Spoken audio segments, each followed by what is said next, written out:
Bonjour à tous, bienvenue dans cette nouvelle vidéo sur ma chaîne YouTube et on se retrouve aujourd'hui pour la vidéo qu'on fait chaque année, tout savoir sur la nouvelle saison des Traîtres. Les Traîtres va débarquer pour une saison 4 et dans cette vidéo vous allez tout savoir, le casting, la date, quelques infos croustillantes que j'ai pu, voilà, du petit teasing entre guillemets pour nous donner envie de regarder ce programme.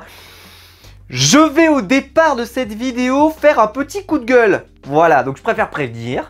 Si jamais, peut-être que je le chapitrerai hein, et je pense qu'à mon avis ce sera chapitré juste en dessous. Donc si ça vous intéresse pas forcément, vous pourrez passer directement aux news, aux infos, aux indiscrétions, etc. sur le casting et autre chose. En tout cas, c'est ça que vous aurez. Mais voilà, il va falloir que je vous parle d'un truc parce qu'évidemment sur cette chaîne, on va faire les reviews de Les Traîtres, ne vous inquiétez pas. Donc pour information, la date de saison de débarrage, ça sera le jeudi 3 avril. À partir donc de 21 h comme d'habitude, 21 h 10 pour être précis, pour regarder la nouvelle saison des Traîtres, qui arrive donc très tôt. Alors moi ça m'arrange pas des masses parce que c'est déjà une période en fait où j'ai déjà énormément de programmes à chroniquer, puisque j'ai déjà koh Lanta, Pékin Express, on en reparle dans quelques instants, n'est pas encore terminé à cette date.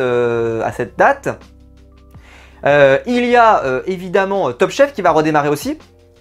Donc ça fait quand même déjà beaucoup de reviews, donc il va y avoir une semaine là où je pourrais potentiellement avoir 4 programmes à chroniquer. Enfin, donc on va voir comment je vais me débrouiller. Ça va pas être facile, mais on va essayer de faire de notre mieux. Donc évidemment, si cette vidéo vous plaît, vous pouvez la liker, vous pouvez vous abonner, vous pouvez la partager sur les réseaux sociaux. Alors, donc je vous ai dit la date, c'est le jeudi 3 avril. Et donc les plus attentifs d'entre vous se disent, mais le jeudi soir, le 3 avril, puisque là, on va avoir la demi-finale de Pékin Express cette semaine. Donc la semaine prochaine, jeudi 3 avril, nous devrions donc avoir, j'utilise un conditionnel, la finale de Pékin Express. Comment se fait-il qu'il n'y ait pas la finale?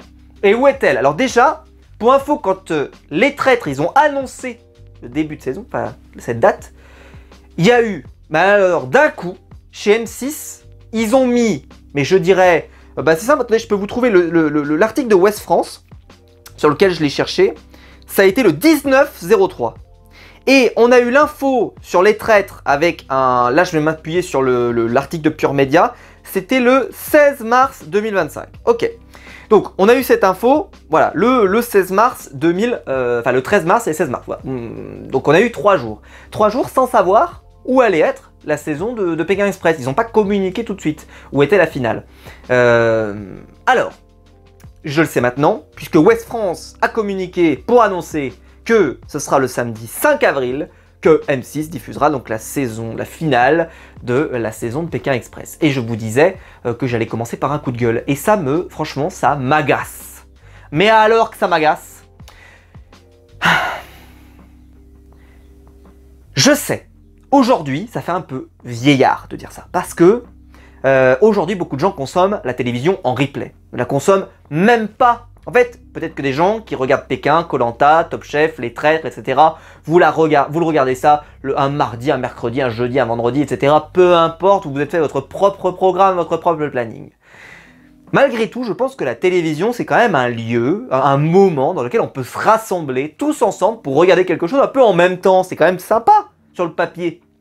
Il y a un côté, alors en plus avec les réseaux sociaux, etc., ça peut être sympa, mais même au-delà de ça, quand vous allez au boulot le lendemain matin et que vous avez d'autres passionnés, vous pouvez peut-être parler. Mais si tout le monde regarde les choses plus ou moins dans leur coin, et puis moi il y avait le risque de spoiler aussi qui compte, eh bien les gens, je trouve que forcément ça atténue aussi les capacités du programme que de devenir culte. Parce que les gens qui ne parlent pas des programmes, c'est des programmes, voilà, tout le monde se contrefout, et puis vous regardez ça chez vous, et ça ne devient pas des phénomènes, quoi.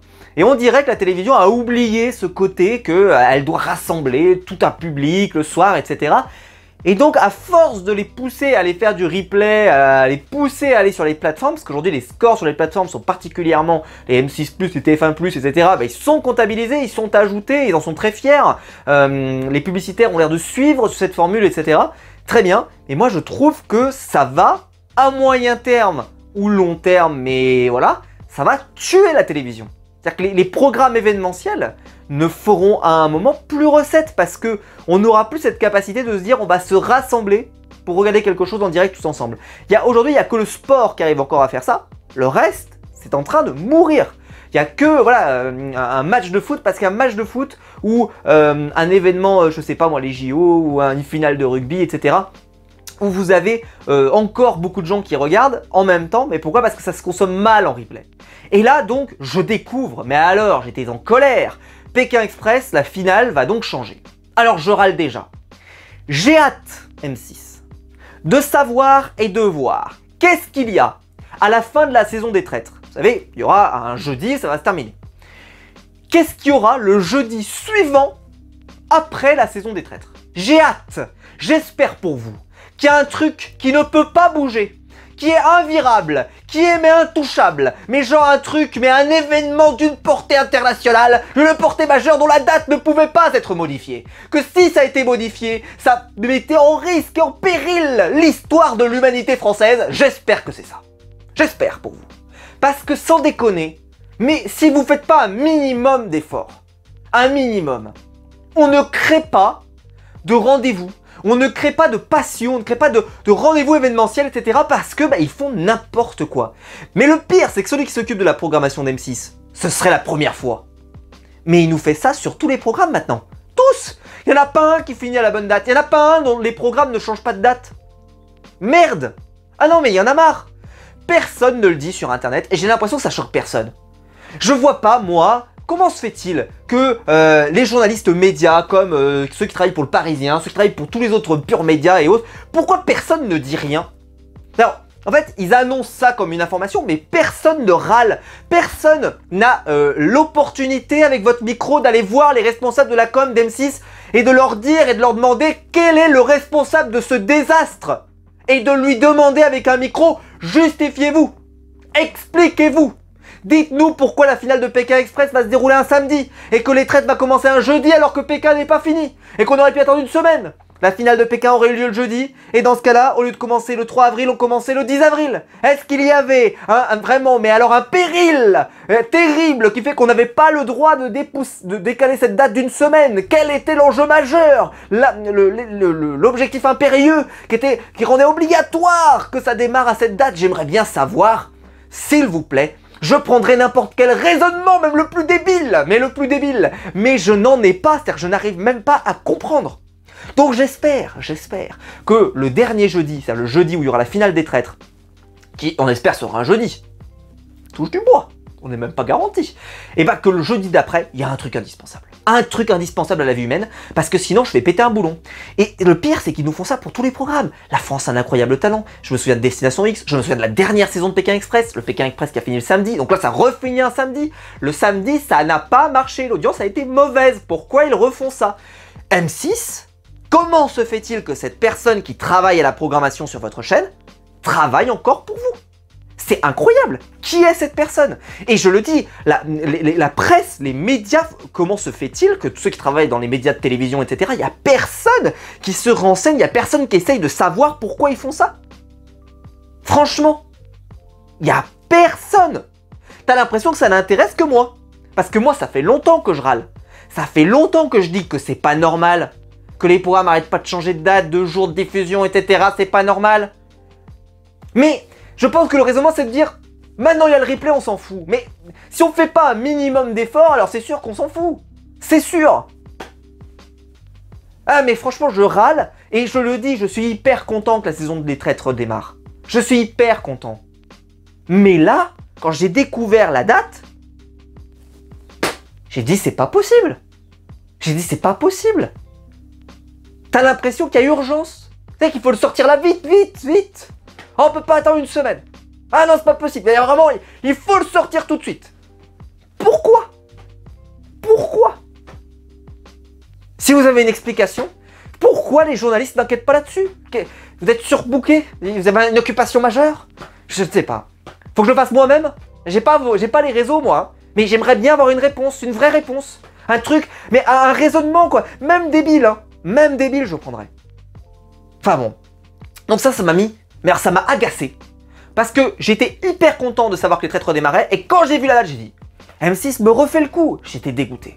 J'étais dégoûté. Je le suis encore, hein. Je le suis encore. Mais bon, retrouvons mon calme. On va maintenant parler de cette nouvelle saison des traîtres parce qu'elle m'enthousiaste. Parce que je suis très content qu'évidemment ça redémarre et tout, voilà, il n'y a pas de souci. Mais je trouve que ils n'y mettent pas, parce que j'ai peur, moi, qu'ils nous fassent pareil avec les traites. Est-ce que ça va pas se balader dans l'emploi du temps? Ils nous l'ont déjà fait aussi, c'est pareil aussi où ça se baladait. Je sais pas pourquoi ils font ça. Et pour moi, ça ne rend pas service au programme. Ça ne rend pas service au programme qui diffuse. Ça m'agace. Ouais, je voulais le dire parce que ça m'agace. Et là, le voir fait devant mes yeux et que personne ne dit rien, ça m'agace encore plus. Mais bon. Bref, ça n'a rien à voir avec le programme des traîtres parce que là, franchement, la saison, elle donne envie. Le programme des traîtres, il donne toujours envie. J'ai des indiscrétions qui donnent encore plus envie. Le casting donne envie. Bref, on va découvrir tout ça maintenant dans la vidéo. Mais voilà, je voulais le dire au départ parce que je voulais pas laisser le fait que on a fait comme si c'était pas grave, etc. Moi, ça m'embête. Moi, ça m'embête. Et si je suis le seul à pouvoir le dire sur Internet avec la liberté de parole que j'ai, eh ben je le dis quand même. Parce que si je suis le seul, eh ben c'est pas grave, mais au moins je l'aurais dit. Et ça aura été dit quelque part sur Internet. Maintenant qu'on a dit tout ça, reprenons évidemment la vidéo. Alors je réchapitrerai cette partie, donc peut-être que la première partie sur la nouvelle date de Pékin Express, des traîtres, etc. ne vous aura pas intéressé. Et dans ce cas-là, vous arrivez directement à cet endroit de la vidéo, c'est pas grave. Mais voilà, je tenais à ce que cette première partie existe sur Internet quelque part et que quelqu'un l'ait fait. Alors, qu'est-ce qu'on peut dire sur cette nouvelle saison? Déjà, ça sera diffusé un jeudi soir, avec un casting que je trouve une nouvelle fois plutôt réussi. Mais je le dis et je le répète, pour moi, la notoriété des candidats des traîtres n'est pour moi pas un critère qui fait que on peut se dire ça va être une super saison ou pas. On peut avoir une excellente saison, je pense même avec des anonymes, sans déconner. Parce que le programme est tellement quali que s'ils ont des personnes qui jouent bien le jeu, qui sont motivées, qui sont investies, le programme sera un succès. Donc, on n'est pas comme dans Danse avec les stars où quand même, dans Danse avec les stars, on aime quand même avoir une certaine notoriété. Pourquoi? Parce qu'il y a le mot star dedans. Mais les traîtres, c'est pas le cas. Ils ont jamais promis que ça allait être que des stars, des hyper stars. Ils essaient d'avoir un casting un peu sympa qui va chercher dans toutes les zones d'âge pour que le public familial puisse s'y retrouver tous ensemble pour regarder ce programme. Là-dessus, je vous le dis, la promesse, elle est tenue et elle est encore tenue. Alors après, je vais quand même vous donner mon avis sur ce casting. Est-ce qu'il est aussi bon que d'habitude? Un peu moins. Est-ce qu'il fait envie? Qui j'ai envie de particulièrement voir dans ce programme? Je vous donne tout ça dans quelques instants. Alors, pour vous donner quand même des petits teasings sur la saison. Alors déjà, bon, ça, vous le prenez avec des pincettes, évidemment, parce que chaque année, mais c'est comme Koh-Lanta qui nous a annoncé le plus grand coup de bluff de l'histoire, et pour l'instant, on en est à l'épisode, au moment où je tourne cette vidéo, on a déjà fait 4 épisodes, c'est ça? 3 épisodes, 4 épisodes? Eh bien, pour l'instant, il n'a toujours pas démarré, on l'a pas vu, donc bon, on va voir, hein, je ne demande qu'à voir sur pièce, mais voilà, c'est du teasing, c'est ce qu'on appelle du teasing. Et ben là, il nous annonce que cette saison ne ressemblera à aucune autre, parce que c'est la saison des trahisons. Alors, ça me fait sourire parce que honnêtement l'un des meilleurs facepalms c'était quand même quand Juju Fitcat a particulièrement bien manœuvré pour arriver à ses fins, etc. Franchement c'était déjà une très très belle trahison. On va pas se mentir avec cette fameuse déclat où elle est en pleurs, elle fait mais je suis une bonne traite finalement. Bah oui, ça c'était clair. Bon. Donc pour information, c'est Mathieu Chalvignac, pardon, donc qui est le producteur artistique des traîtres, qui a confié cette information.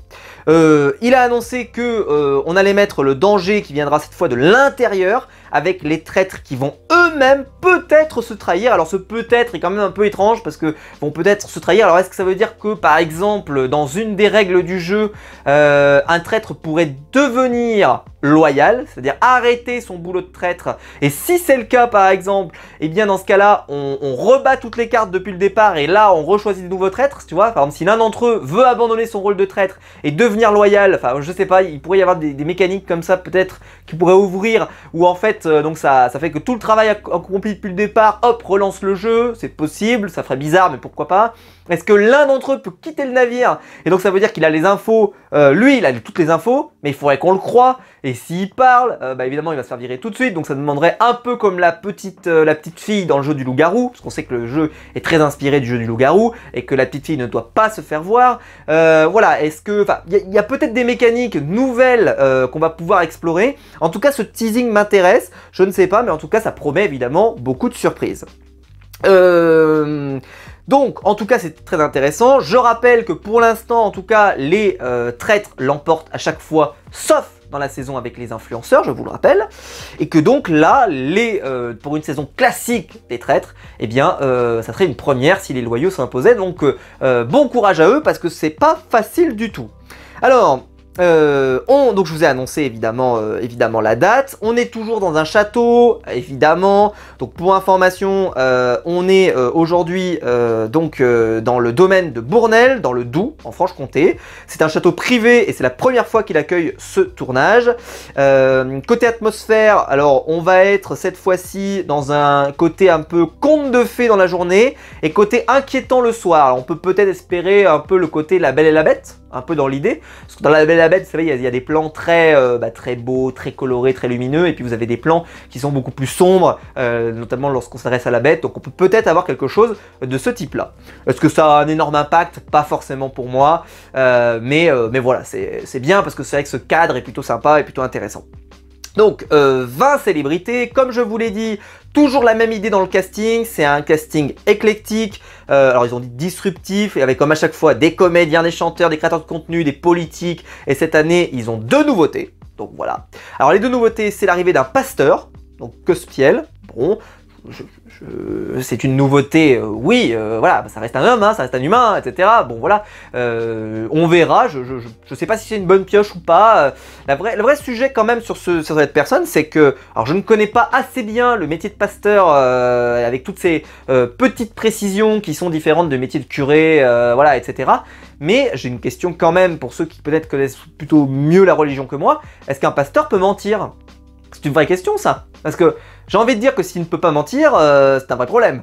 Non, c'est un vrai problème. Donc je suppose qu'il ne pourra pas être traître, ce n'est pas possible. Enfin, je sais pas, on verra dans son portrait, dans sa présentation, est-ce qu'il peut mentir? Parce que ce serait quand même étrange. Enfin, je sais pas, mais voilà, normalement, en tout cas, c'est pas trop. Alors, on n'est pas allé jusqu'à un péché de mentir, je n'en sais rien, je sais même pas à quel point ça l'est, je peux pas trop vous dire. Parce que bon, il y a des petits mensonges, tu vois, des gros mensonges, ça dépend à je sais pas, quelle hauteur vous mettez ça, tu vois. Mais voilà, ça m'intéresse en tout cas de voir peut-être son profil, ce qu'il va apporter. Je pense que s'ils l'ont choisi, c'est qu'ils doivent estimer qu'il va apporter quelque chose au programme.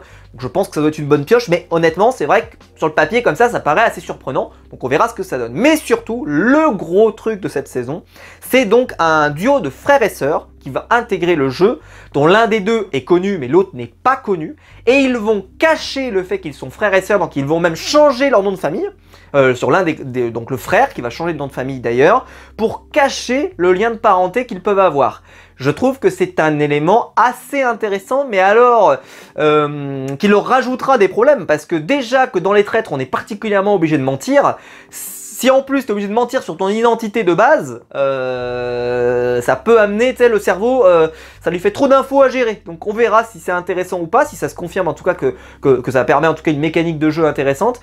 Je ne sais pas pourquoi, par contre, les frères ne voudraient pas assumer, enfin les frères et sœurs ne pourraient pas assumer pourquoi ils sont frères et sœurs.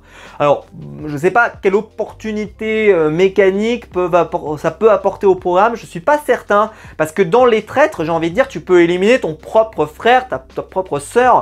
C'est justement d'ailleurs ça qui fait aussi le sel un peu de cette émission, c'est d'éliminer peut-être son mari, etc. Enfin, son amoureux, on se souvient de Thibaut InShape avec Juju Fit4, j'en parlais. Et ben, voilà, il peut y avoir des choses un peu comme ça, et donc est-ce que c'est vraiment intéressant? Bah je ne sais pas. Je ne sais pas ce que ça va apporter à la mécanique, mais en tout cas, c'est intéressant sur le papier. Est-ce que ça va tout changer? Non, mais je pense que c'est intéressant. Donc pour information, c'est l'influenceuse Jade Leboeuf, et qui est arrivé donc avec son frère Hugo, et qui s'appellera donc Hugo André, et qui est moins connu du grand public d'après ce que je comprends, donc il doit être moins, enfin ça doit pas être un véritable influenceur comme les autres, et qui sera présenté d'ailleurs comme un créateur d'escape game, donc voilà. Alors, vous l'attendiez dans cette vidéo, c'est le casting. Alors, le casting, vous avez Adeline Tonwiti, donc vous la connaissez si vous suivez les reviews sur la chaîne, puisque évidemment elle était jury de la saison de Star Academy, pas cette dernière mais la saison d'encore avant. Elle a particulièrement fait parler, elle était un peu voilà, pump it up, elle avait beaucoup d'énergie, etc. Je pense que c'est un excellent choix, en tout cas de mon point de vue, je pense que c'est très bien. Ensuite, Rose THR, qui est une influenceuse, je vais pas vous mentir, je ne la connais pas, mais je ne connaissais pas Crazy Sally non plus l'année dernière, donc ce n'est pas grave. Crazy Sally qui nous avait fait voilà, tout un imbroglio, vous vous souvenez, elle avait même des scrupules, oh là là. Donc j'espère qu'on aura quand même du mieux. Ensuite, Terence Tell, donc qui est mannequin et comédien. Ensuite, on a Sophie Tapie et Dominique Tapie, donc la chanteuse et fille de Bernard Tapie, et la femme, la veuve de Bernard Tapie.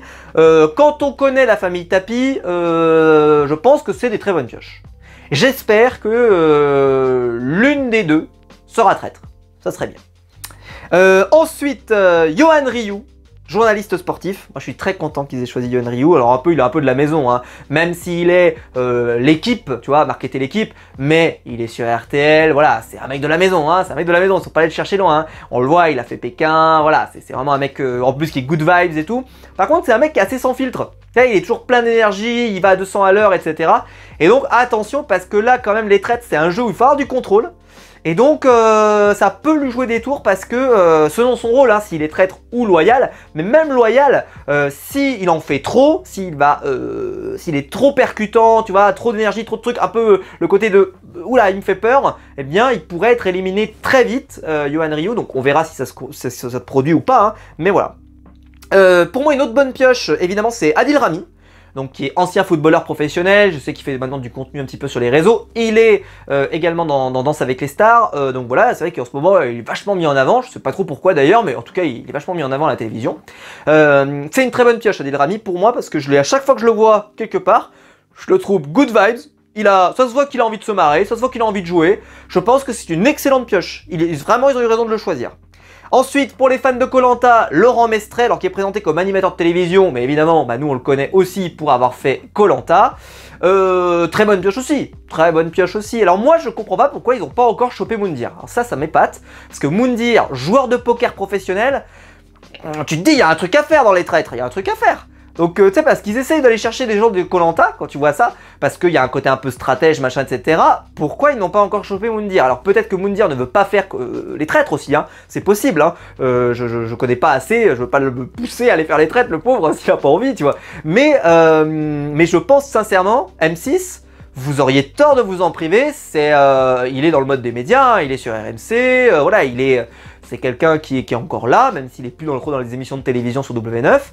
Donc voilà, est-ce que c'est qu'ils se sont embrouillés peut-être avec l'arrêt, puisqu'il est plus sur W9, est-ce qu'ils se sont embrouillés avec M6, j'en sais rien, ça m'étonnerait, mais bon.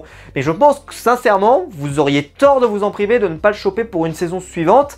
Pourquoi pas même d'ailleurs avec son binôme, Daniel Riolo, qui fait aussi du poker sur la chaîne d'RMC. Je pense que ça peut être intéressant, pourquoi pas les deux ensemble, tu vois, ou l'un des deux. Mais je me dis, Moundir, voilà, il est un peu de la maison, quoi, il était pas très loin. Donc ça me surprend qu'il l'ait toujours pas contacté, mais je dis peut-être qu'ils l'ont contacté et peut-être qu'il a dit non, hein, c'est possible aussi. Hein. Ensuite, Log5, donc qui est créateur de contenu, pareil, je vais pas mentir, je connais pas spécifiquement. Ensuite, Jade et Hugo Leboeuf, donc influenceuse et donc le frère de Jade. Ensuite, Nicolas Lacroix qui est humoriste. Francis Huster, comédien. Ça, c'est pour moi la bonne pioche, mais la bonne pioche dans le sens de... Là, c'est vrai que c'est un casting pour l'instant qui est quand même très jeune, qui est quand même un casting voilà, très populaire, très jeune, etc. Et là, c'est un casting quand même plus vieux, un comédien, mais dont la notoriété est énorme. Et quand on sait... que Charlotte de Turckheim ça a été une bonne pioche. Les comédiens sont plutôt une bonne pioche dans le programme parce que justement ils savent jouer le rôle, etc. Je vais pas vous mentir, je pense que Francis Huster ferait un excellent traître. Excellent traître. C'est un très bon comédien, donc je serais très content qu'il soit traître. Seth Gecko, rappeur. Ça sera une bonne pioche ça aussi, c'est quelqu'un que je pense qui sera très bien. Raquel Garrido, avocate, ex-chroniqueuse des différentes émissions d'Hanouna pendant longtemps, ex-députée, qui a perdu son siège il n'y a pas longtemps. Bon bah elle a trouvé de quoi s'occuper, il semblerait. Moi je trouve que c'est pas mal. Après moi je me dis, je trouve qu'ils ont raté le coche, il aurait fallu peut-être la prendre avec Alexis Corbière. Alors est-ce que la question c'est, est-ce qu'un député en fonction peut aller perdre du temps, entre guillemets, aller faire l'émission Les Traîtres, peut-être pas, je n'en sais rien, je peux pas vous dire. Mais je pense que voilà, on aurait pu peut-être avoir les deux ensemble, mais ça aurait pu être marrant, tu vois. Bon, en tout cas, Raquel, de ce qu'on a vu dans les émissions de Touche pas à mon poste, les Balance ton poste, etc., c'est plutôt une personnalité pas lisse et qui va être plutôt qui va vouloir jouer le jeu. Donc voilà, je pense que c'est un bon choix. En tout cas, de mon point de vue, c'est pas un mauvais choix. Voilà. Liane Folly, chanteuse, pareil, plutôt de notoriété. J'ai jamais été fan de Liane Folly, je suis honnête. Mais je sais qu'elle est toujours invitée un peu partout parce que justement, elle a un côté un peu... elle sort un peu du cadre, voilà, etc. Donc ça peut être pas mal. Faut voir ce qu'elle va avoir comme rôle évidemment, mais ça peut être intéressant. Ensuite, Bianca Costa, donc, qui est une chanteuse, Cospiel, le pasteur dont je vous parlais tout à l'heure, Alizé Cornet, ancienne joueuse de tennis professionnelle, donc qui a pris sa retraite il y a peu. Ceux qui la connaissent bien et qui l'ont déjà vue en interview, elle est hyper bon délire. Hyper bon délire, donc c'est un excellent choix. Et Anthony Colette, qui est danseur professionnel, qui a notamment dansé dans Danse avec les stars. Comme vous pouvez le voir avec le casting qu'on a là, c'est quand même un casting très éclectique avec des âges très variés. Toujours, c'est bien, c'est qu'ils essayent vraiment d'aller, je pense pas qu'ils cherchent la notoriété. Parce que quand vous regardez, il y a des gens qui vont pas aller toucher des cibles comme moi. Je veux dire, Crazy Sally, je ne savais pas qui c'était, je le répète, mais voilà. Mais c'est pas grave, ça peut être quand même une très bonne pioche et ça n'a pas de lien, ça n'a pas un impact majeur. Moi, je le maintiens que j'aimerais bien voir Fabien Olicard dans ce programme. Ça, voilà, si vous voulez faire mon rêve, mettez Moundir et Fabien Olicard, s'il vous plaît. C'est vraiment les deux que j'ai mis dans ma checklist, mais alors en numéro 1 et numéro 2 pour faire les traîtres. Voilà, je le dis maintenant. Donc comme ça, s'ils sont sélectionnés l'année prochaine, vous saurez que c'est moi qui l'ai dit. Fabien Olicard, mentaliste quand même, franchement, mais il a toutes les cases pour le... Et Moundir, joueur de poker professionnel et ancien aventurier de Koh-Lanta. Sans déconner, qu'attendez-vous M6 pour les recruter? Alors peut-être que Fabien, vu que je sais qu'il fait une tournée de partout, etc., il est peut-être un peu occupé. Mais franchement, Fabien, s'il te plaît, fais-le pour nous. Donc bon, il y aura plein de choses. Donc on nous dit que les épreuves, on va avoir du jamais vu. Donc il y aura un point commun avec toutes ces épreuves, c'est qu'il y aura du bluff, du mensonge et de la manipulation. Franchement, ça fait rêver. On peut s'attendre à avoir des mécaniques comme on avait un peu vu, vous savez, où ils leur font semblant d'avoir mal, et puis après le prochain doit croire qu'ils vont avoir mal, etc. Enfin, il peut y avoir des mécaniques comme ça un petit peu, donc on va voir. Ces épreuves, elles vont permettre aux loyaux de continuer leur enquête, de démasquer les traîtres. C'est vrai que les épreuves, elles sont souvent critiquées dans le programme, parce que souvent ces épreuves sont un peu hors continuité, c'est-à-dire qu'elles n'aident pas vraiment les traîtres à avancer, les loyaux à avancer pour démasquer les traîtres. Est-ce que là, ils vont réussir à intégrer ça dans la formule, de pouvoir gagner plus des indices, etc. On va voir, mais ça peut être intéressant. Et concernant des lieux de mission redoutée, cette fois-ci, pas de morgue, pas de cercueil, d'accord? Alors moi j'avais trouvé la séquence du cercueil, vous vous souvenez, hein, la séquence du cercueil était horrible dans le temps que ça avait pris pour avec la marche funèbre qui avait duré une plombe et demie. Moi ça avait pas du tout aimé. Je sais que beaucoup de gens avaient aimé, mais moi j'avais pas du tout aimé, donc je suis content qu'ils l'aient foutu à la poubelle. Mais l'idée quand même, c'est d'aller à chaque fois visiter des lieux un peu exceptionnels. Alors s'il y en a qui connaissent un peu la région de la Franche-Comté, peut-être qu'il doit y avoir des choses intéressantes à aller voir. Et donc par exemple, il nous annonce qu'une épreuve a été tournée dans un ancien fort de l'OTAN qui n'avait pas bougé depuis les années 50. Donc on verra, ça sera encore un peu dans leur jus, ça peut amener des plans un peu sympas, peut-être un peu claustro et tout, ça peut être cool. Donc ça, on verra ça. Ensuite, on a les traîtres, donc révélation sur la suite, d'accord, qui évidemment est toujours animée par Juju Fitcat, et elle sera rejointe donc par Hugo Manos, qui est le compagnon de Laurent Ruquier. Donc, au menu de cette P2, règlement de compte, face à face, image inédite, révélation, secret dévoilé, image exclusive, indique la chaîne. Tous les joueurs de la saison viendront également au plateau pour raconter leur aventure. Et moi, j'avais dit... S'il vous plaît, ne mettez pas des gens qui sont encore dans le jeu, s'il vous plaît. J'espère qu'ils m'auront entendu. Mettez des gens qui ne sont plus dans le jeu. Parce que mettre des gens qui sont dans le jeu, ils peuvent déraper. Ils peuvent dire des trucs qu'il ne faut pas. Donc prenez des gens qui ont perdu, qui ont paumé.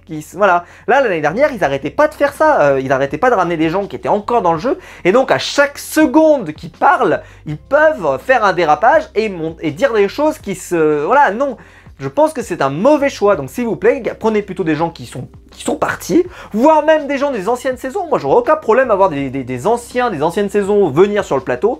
Et s'il vous plaît, évitez les spoilers, parce que si on regarde l'émission et qu'on est à moitié comme ça à faire « Ah, purée, je me brûle à chaque fois qu'il y a un spoiler », c'est un peu agaçant. Et puis aussi les images choisies, pareil, les images exclusives c'est bien, les images exclusives qui spoilent vachement, attention aussi, c'est bien de vouloir montrer des choses qu'on n'a peut-être pas vues. Moi je pense que les meilleures images exclusives ce seraient des images qu'on n'a pas vues du montage, comme le fait Pékin Express, ou Pékin Express dans l'itinéraire bis, on a des images qu'on n'a pas vues du programme. Mais voilà, donc en tout cas ça m'intéresserait un peu plus.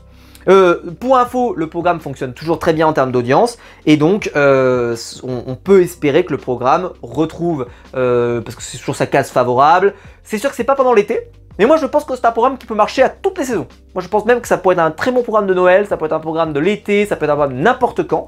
Donc ça je pense que ça va marcher, en tout cas j'en suis assez persuadé. La marque, alors je vais répondre maintenant à la question, donc déjà est-ce que je suis hypé? Alors je suis hypé parce que j'adore le programme. Je suis hypé parce que le casting, moi, il me plaît. Même si je les connais pas tous, c'est pas grave. On va se lancer et on verra sur pièce si ça marche. Ça marchera peut-être pas, mais on verra. Mais je trouve que Eric Antoine en animateur, il est toujours aussi excellent. Et évidemment, la mécanique est excellente, donc on ne devrait pas s'ennuyer. Ça, j'en ai pas de doute. La question que je me pose, la vraie question, c'est combien il va y avoir de saisons cette année? Parce que là, ils vont nous faire une saison. D'ailleurs, attention les traîtres. On n'a pas l'info de combien il y a d'épisodes. Ne faites pas l'erreur comme Koh-Lanta d'augmenter encore et encore les épisodes parce qu'on se retrouve avec des saisons à 17 épisodes, 2 fois par an à 34 épisodes. Ça ferait pas le même effet s'il y en avait 11 ou 12, voire 10, tu vois, parce qu'après 2 saisons à 10 épisodes, ça ferait 20 épisodes par an, c'est quand même pas pareil que 34. Là, au départ, il y avait que 3 épisodes. Au départ. Et puis après, on est monté à 6 épisodes. Donc là, j'espère qu'ils vont pas aller plus loin encore et qu'ils vont pas en mettre 7 ou 8. Parce que si vous faites 2 saisons par an, ça va commencer à ressembler à 16 épisodes par an sur les traîtres. Ça fait beaucoup. Voilà, n'essayez pas, abîmez pas vos marques trop vite. Voilà, faites attention. Mais je pense qu'en vrai, on pourrait avoir 2 saisons des traîtres à, voilà, moi je dirais, moi je ferais 5 épisodes. J'en ferais 5. Je pense que c'est suffisant.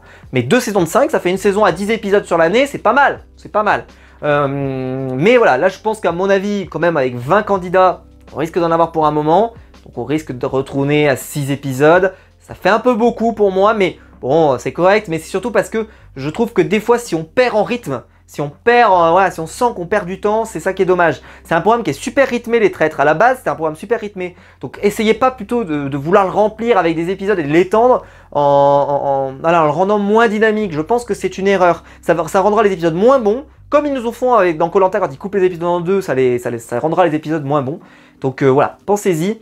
Des fois, il vaut mieux faire mieux que moins bien, d'accord, mais plus, s'il vous plaît, faites mieux. Pensez à faire mieux. Bref. En tout cas, évidemment, je serai au rendez-vous. On sera là pour faire les reviews. Dites-moi dans les commentaires, vous, si vous êtes hypé ou pas, si ce profil-là vous intéresse. Est-ce que les influenceurs, les gens que je ne connais pas forcément, est-ce que vous les connaissez? Est-ce que vous êtes impatient de les voir dans le programme? Ça m'intéresse énormément. Est-ce que vous trouvez que ce casting, comme d'habitude, moi je suis d'accord avec ça, il va chercher toutes les cibles. Il y en a pour tout le monde. Il y a du sportif, il y a du comédien, il y a du jeune, il y a du moins jeune, etc. Et c'est vraiment la richesse des traîtres. J'espère qu'ils seront tous good vibes, qu'ils auront tous envie de jouer, qu'ils se prendront pas trop au sérieux, que ça pleurera pas dans tous les sens, que ça prendra pas des proportions énormes. Vous êtes là pour jouer, vous êtes là pour jouer, jouer et jouer. Ne l'oubliez jamais, s'il vous plaît. Vous êtes là pour vous trahir, vous êtes là pour vous manipuler, vous êtes là pour ça. Ne faites pas l'erreur de le prendre trop au premier degré. Voilà. Vous êtes là pour gagner, s'il vous plaît. Si vous êtes les traîtres, allez-y à fond. Si vous êtes les loyaux, allez-y à fond. C'est ce qu'on veut voir. C'est comme ça qu'on va prendre notre pied au maximum. En tout cas, de mon point de vue. Si la vidéo vous a plu, évidemment, vous pouvez la liker, vous pouvez vous abonner, vous pouvez la partager sur les réseaux sociaux. Il y a le bouton rejoindre juste en dessous ici pour devenir membre au soutien et je vous en remercie. Et quant à nous, on se retrouve très vite pour des nouvelles vidéos sur ma chaîne YouTube. Ciao!